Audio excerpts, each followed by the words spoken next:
Hello అందరికీ, ఇవాళ వీడియోలో నేను మీకు ఆలుతో ఒక చక్కటి స్నాక్ ఐటమ్ అయితే చేసి చూపించబోతున్నాను.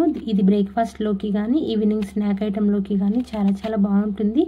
పిల్లలైతే చాలా ఇష్టంగా తింటారు. తప్పకుండా ట్రై చేయండి. మీకు ఎలా కుదిరింది అనేది కామెంట్ బాక్స్లో షేర్ చేసుకోవడం మాత్రం మర్చిపోకండి. ఇక వీడియోలోకి వెళ్దాం. ఒక 4 పొటాటోస్ అయితే తీసుకొని ఈ విధంగా చెక్కు తీసుకొని అంతా కూడా మెత్తగా తురుముకోవాలి. తురుముకున్న తర్వాత ఒక స్టవ్ పైన కడాయి పెట్టుకొని కడాయిలో ఆవాలు, జీలకర్ర, పోపు దినుసులు యాడ్ చేసుకొని కొద్దిగా కరివేపాకు యాడ్ చేసుకొని ఈ ఆల్రెడీ తురిమి పెట్టుకున్న ఆలుని మొత్తం అంతా కూడా దీనిలో వేసేసుకొని అడగంటకుండా కలుపుకోవాలి.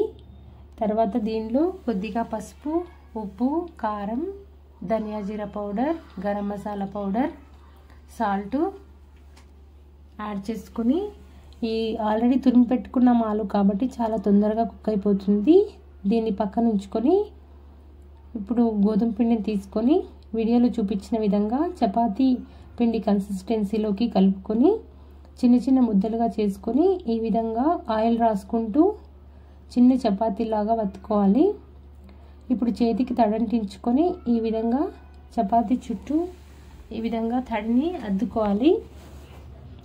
తర్వాత కొద్దిగా కర్రీ తీసుకొని ఈ విధంగా మధ్యలో అంతా స్ప్రెడ్ చేసుకోవాలి. మొత్తం అంచుల దాకా కాకుండా కేవలం మధ్యలోనే స్ప్రెడ్ చేసుకోవాలి. సో నేనైతే పాప తింటుంది కాబట్టి కారం తక్కువ యాడ్ చేశాను. మీరు పెద్దవాళ్ళు తినేటట్టయితే కాస్త స్పైసీగా యాడ్ చేసుకుంటే ఇంకా టేస్ట్ అనేది చాలా బాగుంటుంది. ఈ చపాతీ పైకి వీడియోలో చూపించిన విధంగా మరో చపాతీతో కవర్ చేసుకుని ఈ విధంగా ఒక గిన్నె తీసుకుని రౌండ్గా కట్ చేసుకొని సైడ్ పిండినంతా కూడా తీసేసుకోవాలి. ఈ విధంగా మిగతా అన్ని చపాతీలతో కూడా ఈ విధంగా రొట్టెలు అయితే రెడీ చేసుకోవాలి. సో అన్నిటినీ రెడీ చేసుకోవాలి. ఇప్పుడు ఒక కడాయి పెట్టుకొని కడాయి కానీ పెనం కానీ పెట్టుకోవచ్చు. మనం ఒకవేళ ఆయిల్ బాగా తినేటట్టయితే ఆయిల్లో ఫ్రై చేసుకుంటే టేస్ట్ అనేది చాలా డబల్ అవుతుంది. లేదు ఆయిల్ మరీ అంత ఎక్కువ ఆయిల్ మంచిది కాదు వద్దు అనుకుంటే కనుక ఈ విధంగా పెనం పైన ఆయిల్ రాసుకొని ఈ రొట్టెలన్నింటినీ కూడా కాల్చుకోవాలి. ఈ పరోటా టేస్ట్ ఉంటుందన్నమాట. చాలా బాగుంటుంది. స్పైసీనెస్ అది సరిగ్గా వేసుకున్నట్టయితే టేస్ట్ అనేది చాలా అద్భుతంగా ఉంటుంది. తప్పకుండా ట్రై చేయండి.